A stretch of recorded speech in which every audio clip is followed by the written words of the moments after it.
Hey guys, this is Johnny streaming live from sunny South Texas, and today's video I wanted to discuss adding service pages to your website. This is good because one of the major ranking factors that Google looks for is whether you're actively engaged and creating content on a regular basis on your website. Fresh content gets lots of good likes, lots of views, increased views, traffic, helps with your domain authority, blah blah blah. So it's great to add content regularly. And when you're doing your content, it's good to look at several different things. Are you looking at just doing a blog so you can target certain keywords where you're not quite ranking as well as you'd like, but you'd like to give them that little boost? Or are you trying to target a new region in the city, so maybe a location page would be better for your goals? Or are you trying to add a different service to your lineup of services that you offer? In this case, this morning I was talking to one of my contractor clients, and he was asking about parking lot stripping in the Houston area. So I'm going to do a little keyword research for him. I got my trusty mangles pulled up. So I'm going to plug in a couple search terms, find out what kind of demand there is, what kind of keywords have all the good search volume behind them, so that we can put together a list of keywords to craft the page around.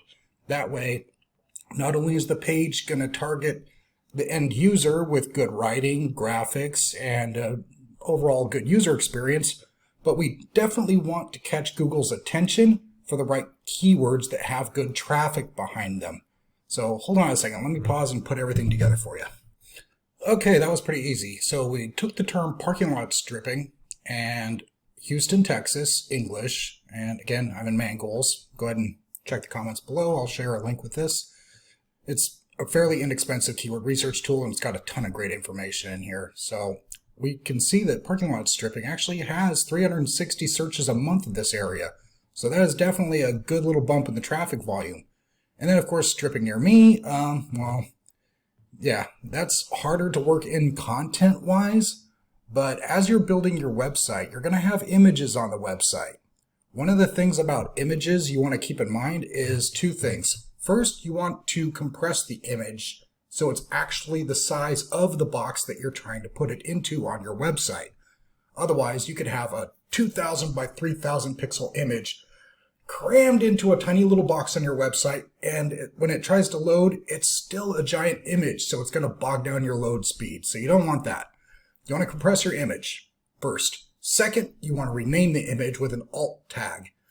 The alt tag does two things. First, it makes you ADA compliant, because when someone hovers their cursor over that image, a little description will pop up, and people who are visually impaired rely on speakers to tell them what that image is. So if you tag an image, striping near me, and it's a picture of people laying down stripes in the parking lot, cool, that works. Plus, as you can see here, striping near me has 2,100 searches a month. So yeah, that's definitely some good search traffic that we want to pull over to our contractor's website. So by using that as the alt text in the image, a tag is a tag is a tag. Google doesn't care. So it'll automatically credit us for that. And we can utilize that in some of the images and whatnot, and maybe in the FAQ section, because search intent is another factor we will want to consider.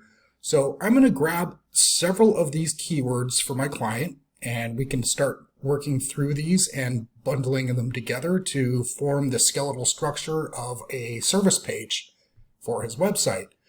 Now on that page, we also want to do an FAQ section, because if you look at a lot of the question-based searches in Google, you're going to see a little section there where you can get a featured snippet that basically answers the question directly. So if we can answer a question concisely and directly on the web page in the FAQ section, that's going to be a near exact match for a lot of the search terms. So we have the search terms here. I can filter by questions. Then we'll filter by search volume. And we'll look at some of these questions that have good search volume behind them, and the ones that make sense, we'll throw into the FAQ section. Okay, how much does it cost? How long does it take? Meaning, yeah, there's a couple little questions here that we can grab an extra 40, 50 just grab 4 or 5 of these, and that's an extra 50 searches a month there, so that works too. So that's a couple different ways by using the keywords to outline the content, utilize them also in the main tags. So here, let me pause this real quick and pull up a site as an example. All right, we got the contractor site up, so I wanted to show you a couple things real quick. Now here's the images that you can alt tag. That's easy to do in the builder. However, we were talking about utilizing keywords in the content. So there's a couple ways you can do that. You got your main H1, which is your big header at the top. So we can always put it in there on that particular service page. But starting here, services are listed a little lower down on his page right here. So if we were to add a page, we would want to use the H2 field to grab our highest searched keyword. Parking lot stripping, 360 searches. So we are definitely going to hammer that one home so that the bots can't help but to rank us for it. So I would put that right here in the H2 tag on the home page, and then link that back to the service page. And then on the service page, you can see we could put it on the H1 tag on that page, and then use several of these keyword variations right here. Oh, let's go back to related keywords. Parking lot stripping, okay. 360, so that's the one we're going to use. And we'll look at some of these keyword variations, synonyms and whatnot that are close matches, and work those into the H2 tags in between paragraphs. And then we'll have a little bit more variation sprinkled out throughout the content. Like you can see commercial construction project. There's a lot of variation, a lot of different ways you can phrase things. So we want to find out basically what's the most popular way of phrasing these things in Google's eyes. So you can see here the amount of searches conducted per month based on the search term. So we definitely want to weave those into the H1 and H2 tags on that particular page. And then from there, if we really wanted to give it an extra little boost, we could always hyperlink part of this, like new construction company in Houston. I could hyperlink that to a blog article somewhere in here, and then go in depth even more. So that way you're going 3 levels deep. You're mentioning it on the service tabs in the home page, right down here. There we go.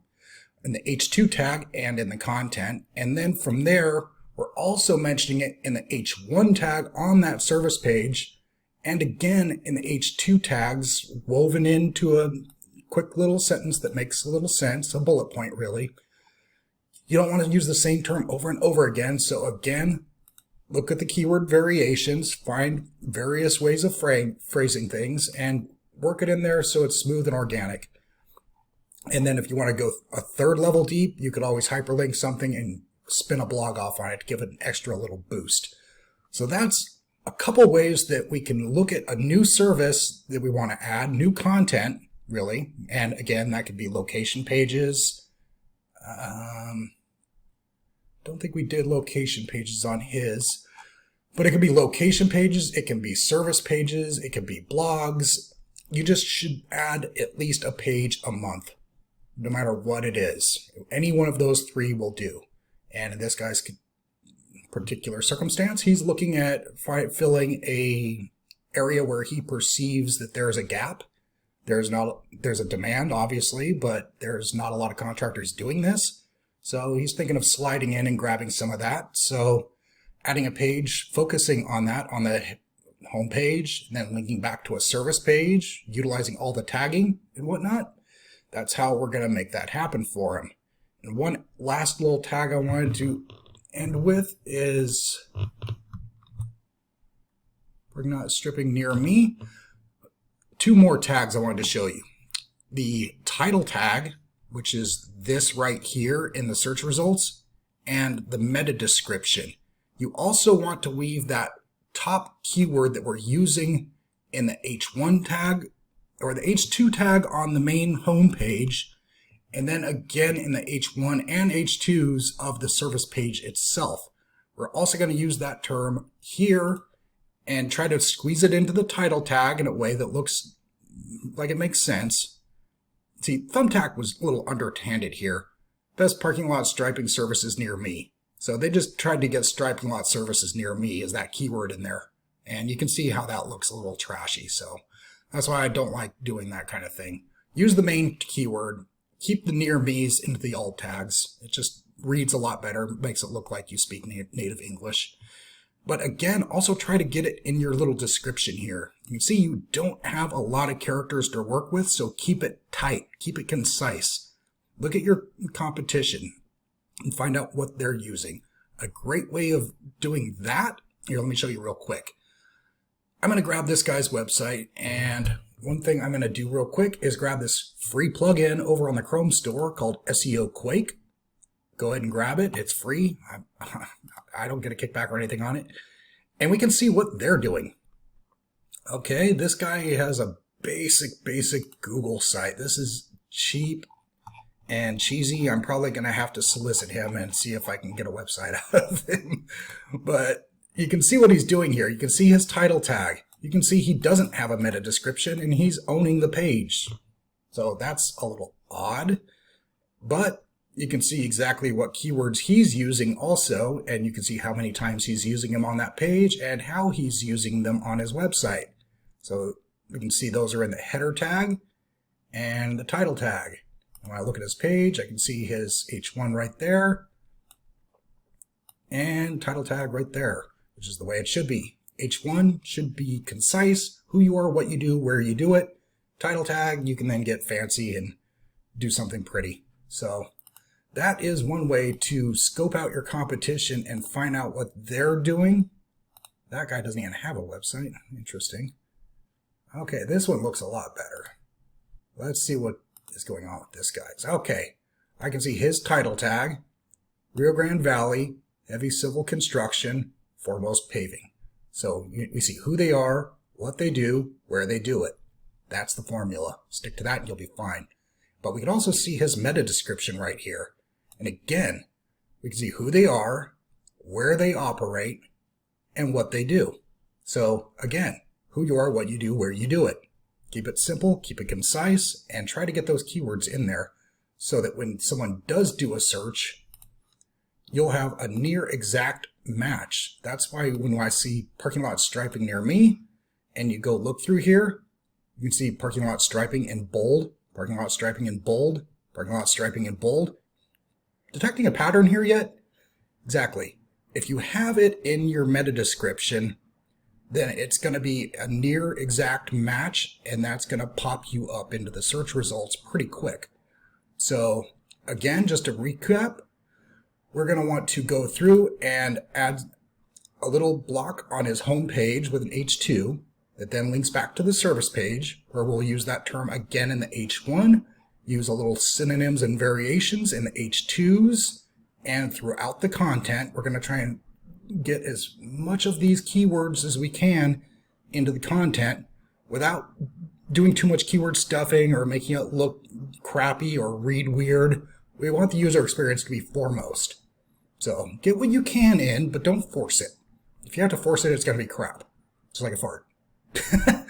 But anyway, after we get the homepage and the service page built, we're then going to want to make sure that the H1 and H2 tags are configured well, and then we're going to go through and want to make sure that the title tag and meta tag also has the right keywords in there so that everything jives, everything clicks well together, and you'll get good traffic right off the bat. As soon as we submit this to Google Search Console to get re-indexed, I have no doubt he's going to be on the board.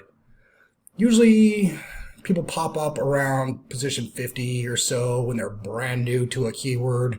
But with all these indicators all over the website indicating that what they do, where they do it, and who they are, Google's not going to have a choice. They're going to index you. And then if you want to push that ranking up a little faster, you can then feed it with some backlinks, maybe do some guest posts, write some blogs, get them out on other people's websites that have good domain authority and are in your niche, or at least in your city.